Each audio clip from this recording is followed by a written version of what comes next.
I think one thing that a lot of people don't talk about when it comes to grieving is that everybody has their own individual relationship with the person that they lost. And nobody is ever going to be able to fully see or understand your relationship and how you felt about that person. And everybody just has these different perspectives and worldviews of this person's life. And you're going to waste a lot of breath and a lot of energy trying to make people understand how much you loved him, what your relationship was like. And I battle with that sometimes, trying to get people to like understand how much we loved each other. But it's getting less and less all the time.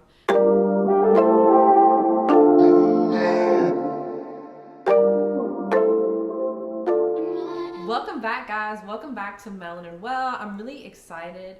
Well, actually not excited. Today's going to be a tough episode, but we'll talk more about that later. Before we hop into the episode, I do want to remind you guys that the past 2 weeks we have had 2 really amazing interviews on Melanin Well. They have been audio only because they were recorded before we actually decided to take the show to video. So if you missed the past couple weeks, head over to Apple Podcasts, Spotify, iHeartRadio, Google Podcasts, Amazon Music. However you take your podcast, you can actually find 2 of my most favorite interviews of all time.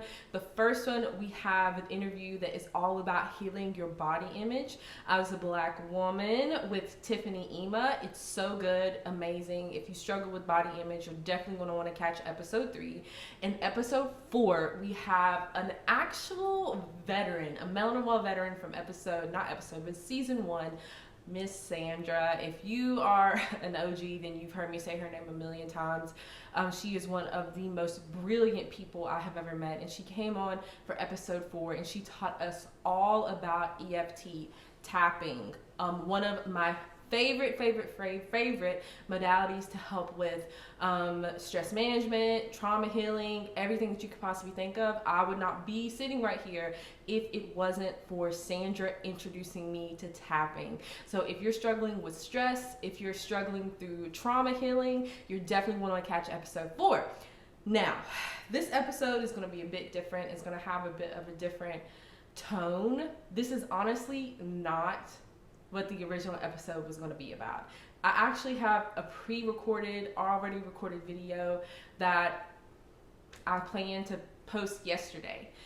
But when I tell you that it was intercepted at every stage of the creation process, it was a beautiful episode. It was all about deep stress and basically how to better manage deep stress, actually really showing you guys what that actually is as compared to just standard stress, but what deep stress is, because most Black women are experiencing deep stress, and how to really better manage our stress as Black women when we have busier, more hectic schedules. I gave you guys 3 strategies, and if you're like, Sierra, we still want that episode, don't worry, it will come out next week. But ironically enough, I'm talking about deep stress, and to give you guys just a quick little preview of what that means is basically we have lots of different stressors that happen throughout a week, okay, or even a day. And we may have one stressor as a Black woman, and it can be lots of different types of stressors, whether it is familial stressors, whether it is work-related stressors, or even like social-related stressors, or simply even spiritual related stressors, different things that kind of are happening, coming at us all day long. And obviously as Black women, specifically our demographic, we do experience more varying stressors throughout our day. So I think a lot of times when we think about stress, we think about like one individual situation, one act, one situation, okay? But the reality is that throughout our day, what happens a lot, there are all of these different types of stressors that happen. Some of them we handle better, some of them we don't, okay? But they accumulate and they build up. And a lot of times for a lot of us, we may have these extreme reactions to what seems like one individual small stressor. But the reality is that stressors have been accumulating all day long. And then we have something that may be a bit more triggering for us, and it actually multiplies those stressors, and that's what we call deep stress. So there are a million examples that I can use, and we will go into that next week. But ironically enough, I recorded that episode. I gave several different examples of just different scenarios of how Black women could be experiencing deep stress. And I experienced some deep stress that day. Now, one thing that I haven't said yet is that that particular day was the day of my brother's birthday.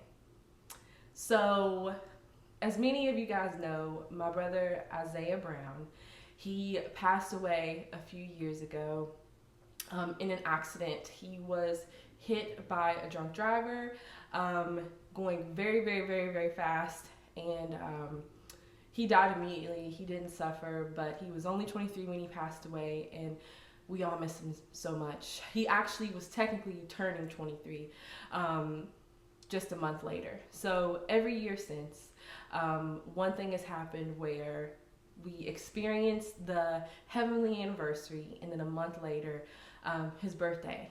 And this week, when I was planning this week and I was thinking about, okay, like we have a solo episode this week, this is what I want to share with you guys, I wrote down on a Post-it note, Isaiah's birthday, question mark, question mark. It's actually on the desk right now. And what that meant was, Sierra, how are you feeling about this upcoming day? How are you feeling? Do you feel like you can still work that day? And at the time, I felt really good. Now, if I'd have prayed a bit more about it and I would have used some wisdom, I would have taken the day off. But I've just been really excited about creating these videos for you guys, and so I showed up anyway that day. And another funny piece of that is my friend Amy, beautiful Amy, my old roommate and my friend from church, she FaceTimed me that day, not even knowing it was my brother's birthday. And when I told her I was getting ready to record the podcast, she said, "Are you sure you're up for that?" And I was like, "What do you mean?" Like, yeah, I'm doing okay. That response should have been an indicator that I probably wouldn't be doing okay for very much longer. But we got through it, we recorded it. But there were a million bumps, a million little stressors on the journey to actually record the episode. The biggest stressor being that when I sat here and I recorded it, when I got done, I felt good about it. And then I looked up and I realized that I never turned the light on. I had all of my, studio lights on, but I never turned the light on in the ceiling. So the video was really dark. Sent me in a little mini spiral, contacted my old assistant, my friend, and I said, "Hey, like, do you think I need to re-record this?" And she was like, no, it's fine. So then I'm like, all right, we're out of decision fatigue, and I'm gonna just go ahead and edit this and get it up. So I make that decision. The whole making the decision, reaching out to people for help and insight and counsel, that was kind of another stressor. Decision fatigue for me is a big time stressor. So it's accumulating. You can see it building up, right? So I've made a decision. I'm feeling confident. So I get my stuff together. I head to White Rhino Coffee Shop, which is where I always edit every episode, every single week. I have a little chair, like a little VIP section I always sit in. And I sit down and the video won't load. I can't airdrop it to my computer. I can't upload it into any editing software, even in my phone. Half the time I can't even get it to play. And listen, there's no reason for that to happen. So I'm trying all of these different things, multiple things over and over and over again. And the stressors, they're building up, building up, building up. So I finally think that I found the solution, and the video is loading in an editing app that I think everything is going to be fine. I can put the audio out. I can just edit the audio in this app and everything will be fine. So it takes about 30 minutes for the video to upload, right? I'm sitting there for 30 minutes. I decide to, I'm working on a new certification. I decide to do some work while I'm waiting for it to upload. And it gets to 99%, and it says error. So at this point, all of these stressors have accumulated. And then me thinking I found a solution, it multiplied like the level of stress that I was in. I called one of my really good friends, Solomon, and he was able to, talk me through it. We prayed. And I felt great afterwards. But just as soon as I stopped thinking about the video, getting the podcast up, I realized again that it was my brother's birthday. And I think maybe the level of stress and honestly kind of like preoccupation and a little bit of obsession with getting everything done on time was probably me trying to avoid how I felt about it. And so instead of just re-recording that episode, God said, Sierra, what do you want to do? And I said, I just want to take a moment, number one, to honor my brother, but number two, to also share what grief looks like for me several years later. Because I think a lot of times when someone goes through something traumatic, somebody goes through a trauma, we talk about healing and what grieving looks like for the first year. And then it's like, okay, well, they're done. Like, they shouldn't be grieving anymore. So let's move on. And that's just not the case. And so before I take a few minutes to just talk about the update on what grief looks like to me right now, I do just want to take a moment to say how grateful I am to have been his big sister for 23 years. How grateful I am to experience, to be older. I think I was 8 when he was born. Yeah, I was 8 when he was born. And to be able to experience a little baby, and when I was older, and to feel so attached to this person, and I immediately felt very protective over this little baby. And there's lots of reasons for that, without going into all of my childhood trauma. But even when we fought, and we fought, y'all, I loved him so much. And there was never, ever a doubt in my mind of how much he loved me back.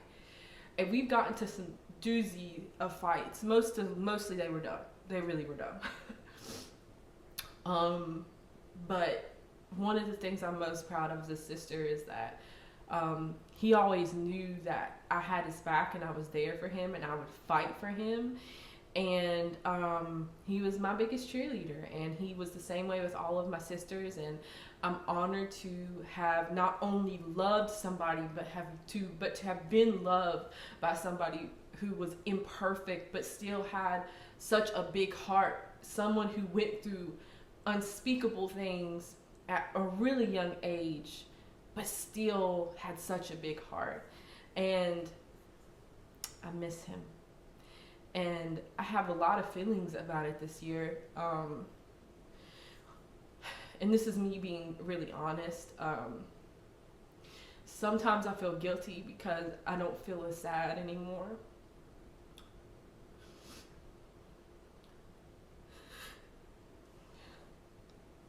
Sometimes I feel like my sisters are judging like how I grieve, and I know I'm not. They're not at all. Like, it's an attack of the enemy. But like, I think one thing that a lot of people don't talk about when it comes to grieving is that everybody has their own individual relationship with the person that they lost, and nobody is ever going to be able to fully see or understand your relationship and how you felt about that person. And everybody just has these different perspectives and worldviews of this person's life. And you're going to waste a lot of breath and a lot of energy trying to make people understand how much you loved him, what your relationship was like. And I battle with that sometimes, trying to get people to like understand how much we loved each other. But it's getting less and less all the time. So that's another thing that I've struggled with. I think above all, we talked a little bit about in season 2, episode 1. We talked a bit about how the physical effects of trauma on your body, and I actually had therapy today, and I explained to my therapist that there is this feeling within the container of grief that I can't put a name on, I can't put a label on it. And what she taught me today is that sometimes when you can't figure out a word to describe how you are feeling, think about how kids describe how they are feeling. I think she said something like, you ask a kid how they feel, they might say, I feel like a lawnmower. And so how I described how I feel sometimes, and this is how I felt that day, once I ran away from the numbing behaviors and the busyness, it's like, have you ever watched a movie where the person is drunk and they're wasted? So to get us to be able to fully be able to see and feel what that's like, they blur out the background, and the person is all of their actions are exaggerated. So they turn their head and it's in slow motion, and they're looking around, and and it kind of makes you dizzy watching it, and everything kind of looks foggy because the background is blurry. That is sometimes how grief feels to me. I don't know what to call it. That description was the best that I could do. And if you are somebody who is experiencing some type of feeling while you're grieving that you can't put a name on, that's okay. And I think sometimes I beat myself up within my healing process because I'm looking at everything from a very clinical perspective because of my own professional background. And since I can't put a label on it, sometimes it makes me fearful that that's a part of me that I don't know if I can heal. But then I remember that I've got a partner in crime named Jesus, Holy Spirit, that can heal anything. So it's also not clinically sound either.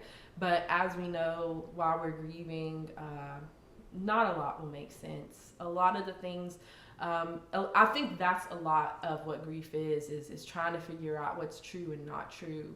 So it's okay. It's okay if you also feel like that. If you're still experiencing those types of things, which is completely normal, I highly recommend having a therapist that you can talk through things with. I love mine so much, and I wouldn't have been able to record this today if I hadn't gone to therapy at 10 a.m.